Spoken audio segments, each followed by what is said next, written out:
Right. ఇక BJP అన్ని రాష్ట్రాల మీద ఫోకస్ చేసింది. ఇక నార్త్ అయిపోయింది, సౌత్లో అడుగు పెడుతుంది. టార్గెట్ తెలంగాణ. ఏంది టార్గెట్ తెలంగాణ అంటే ఏం చేయబోతుంది ఒకసారి ఆలోచిద్దాం, దాని గురించి కూడా చూద్దాం. టార్గెట్ తెలంగాణ, కమల్నాథుల కసరత్తులపై ఆర్ఎస్ఎస్ అసంతృప్తి అంట. అసలు ఏంది ఆర్ఎస్ఎస్ అసంతృప్తి పొందడం ఏంది, ఏం జరుగుతుంది? రాష్ట్ర ప్రభుత్వం వ్యతిరేకతపై మీరేం చేస్తున్నారు? వివాదాల్లోకి మమ్మల్ని ఎందుకు లాగుతున్నారు? బీజేపీ ముఖ్య లీడర్లకు సంఘ నేతల ప్రశ్నలంట. బీజేపీ ఆర్ఎస్ఎస్ నేతలు కీలక సమావేశం హాట్గా సాగిందని తెలిసింది. వచ్చే ఎన్నికల్లో అధికారంలో రావడానికి బీజేపీ ఇప్పటి నుంచే ఉన్న ప్లాన్ ఏమిటో చెప్పాలని ఆర్ఎస్ఎస్ ప్రశ్నించినట్టు సమాచారం. ఇందులో ప్రధానంగా రాష్ట్ర ప్రభుత్వం వ్యతిరేకంగా కార్యక్రమాలు ఏం చేయబడుతున్నారు, పార్టీకి అన్ని స్థానాలు బలమైన అభ్యర్థులు, పార్టీ భావజాన్ని ఏ విధంగా పార్టీ కేడర్ ప్రజల్లోకి తీసుకుపోతున్నారని లేవనెత్తినట్టు తెలిసింది.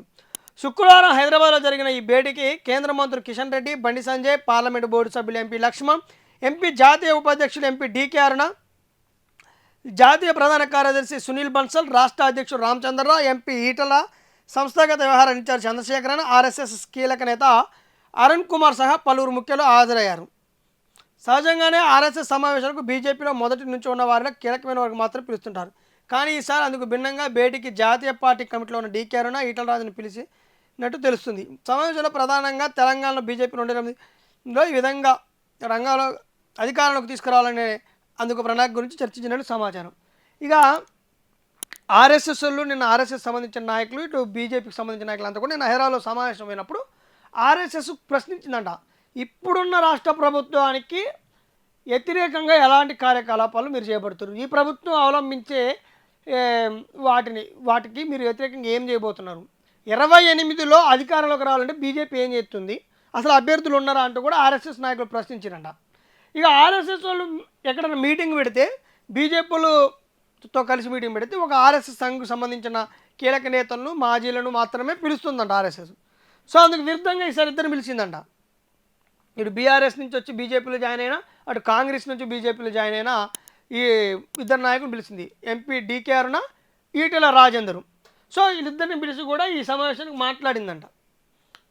జాతీయ ఉపాధ్యక్షురాలుగా అటు డీకే అరుణ ఉంది, ఇటు ఎంపీగా ఈటెల రాజేందర్. మల్కాజ్గిరి అంటే దేశంలోని అతిపెద్ద కాన్స్టిట్యున్సీ అయిన అసెంబ్లీ, పార్లమెంట్ నియోజకవర్గం అసెంబ్లీ ఉంది, అదే మల్కాజ్గిరి ఉంది. మల్కాజ్గిరి నుంచి ఆయన ఈటెల రాజేందర్ వీళ్ళిద్దరిని పిలిచింది.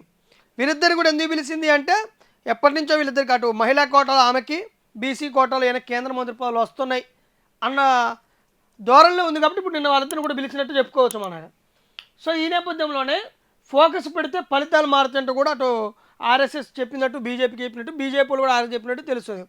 ఆర్ఎస్ఎస్ నేతలకు కిషన్ రెడ్డి, రామచంద్ర ప్రణాళికలు వివరించినట్టు సమాచారం.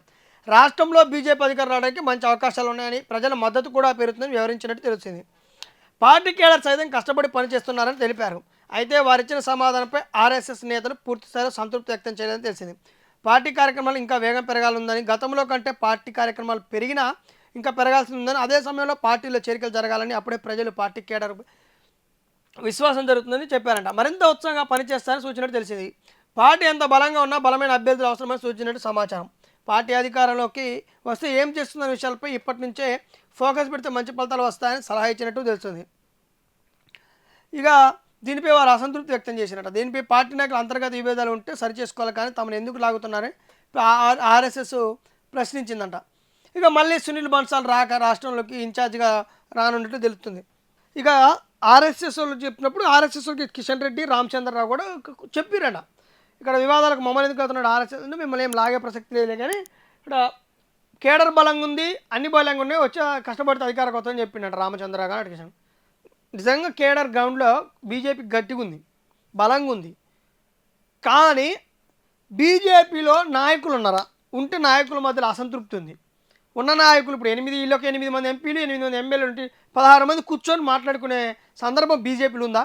ఇప్పుడు క్వశ్చన్ అదే రేజ్ అవుతుంది. ఎక్కడైనా అక్కడైనా ఆర్ఎస్ఎస్ నాయకులు అడిగినా, లోకల్ కేడర్ అడిగినా, ఇంకెవరు అడిగినా అదే ఉంది. 16 మంది కూర్చొని మాట్లాడే శక్యత ఉందా? లేదు. బీజేపీలో ఫస్ట్ నాయకత్వ లోపం ఉంది, దాన్ని సరి చేసుకోవాలని ఆర్ఎస్ఎస్ కూడా సూచించినట్టు తెలుస్తుంది. సదరు కేడర్ కూడా ఇప్పుడు అదే అభిప్రాయంలో ఉన్నట్టు తెలుస్తుంది. సమాచారం అయితే ఇప్పుడు అదే. మొత్తానికి కష్టపడితే అధికారంలోకి వస్తున్న రామచంద్రరావు చెప్పినా, అటు కిషన్ రెడ్డి చెప్పినా, ఇంకా బండి చెప్పినా, అధికారంలోకి రావాలంటే మాత్రం ఇప్పుడున్న సత్తా సరిపోదు బీజేపీకి.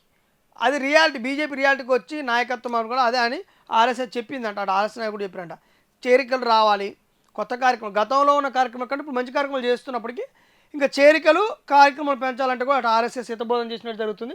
ఇక మళ్ళీ సునీల్ బన్సాలి స్టేట్కి నియోజకవర్గానికి స్టేట్కి ఇన్ఛార్జ్ వచ్చి గాడిలో పెట్టేటటువంటి నాయకత్వాన్ని గాడిలో పెట్టే ఆలోచనలో ఉన్నట్టు తెలుస్తుంది. సో మొత్తానికి కమలనాథుల టార్గెట్ తెలంగాణ వైపే ఉందని ఎప్పటి నుంచో చెప్తారు. అమిత్ షా కూర్చుంటాడు, కుర్చీ చేసుకుంటాడని కూడా గతంలో ఎన్నోసార్లు చెప్పారు, కానీ త్వర కుర్చీ చేసుకుంది లేదు, కూర్చుంది లేదు, అధికారం తెచ్చే ఆలోచనలో ఉన్నట్టు కూడా లేదు. సో మరి ఇప్పుడన్నా మరి నిన్న కూర్చొని మీటింగ్ తర్వాత బీజేపీ నాయకత్వ వైఖరి మార్చుకొని వాళ్ళంతా కూర్చొని మాట్లాడతారా, ఏం జరుగుతారా అన్నది మాత్రం బయట వస్తున్న కథనాలకి, అంటే అందరి మధ్యలో ఐక్యత లేదన్నదానికి మరి ఇప్పుడు బీజేపీ ఎలాంటి సమాధానం చెప్పబోతుంది, ఎలాంటి కార్యాచరణ ఈ మీటింగ్ తర్వాత ఆర్ఎస్ఎస్ కార్యాచరణ నాయకులు బీజేపీ నాయకుల మీటింగ్ తర్వాత ఎలాంటి కార్యాచరణ చేపట్టబోతుంది అనేది మాత్రం చూడాలి. మరి అధికారానికే అడుగులు వేస్తుందా, సార్లు ఇప్పుడున్న నాయకత్వానికి ఇప్పుడున్న ఛాన్సెస్ చాలా అనుకుంటుందా అన్నది మరి చూడాలి.